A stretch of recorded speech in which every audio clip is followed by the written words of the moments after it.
So here we have the graphical user interface for monitoring and basic config of a Cisco Catalyst. In this case, I'm using a 2960C series switch, which is right here. So on the right is our trunk, the left is our access port. Those are gigabit ports, and then the other 8 are 10100 ports. And we're running in full duplex, of course. So right here is kind of just a diagram of the switch. So like if I was to click this, you can see the different lights change. If we hover over the port, it gives us information about the port. And switch info is right here in the dashboard.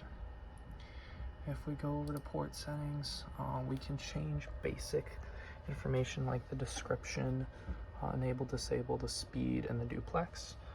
We can also see which port is a trunk.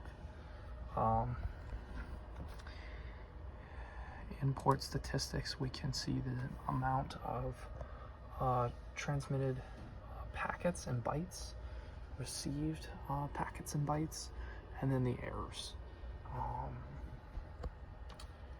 And we can go into further detail on those as well. Unicast, multicast, all of that. So this is really good for monitoring the switch rather than configuring. Port status, we can see is up, speed, full duplex versus half duplex, and then trunk here in the description box.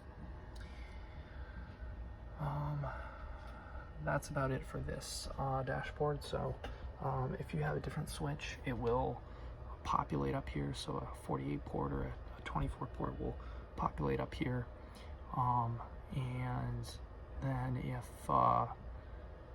if it doesn't populate and it's the older browser, HTTP may not be enabled, so that is an important thing to check. Also, Explorer compatibility mode needs to be turned on for this to work fully, at least with this version, which is iOS 15.0 to SE5.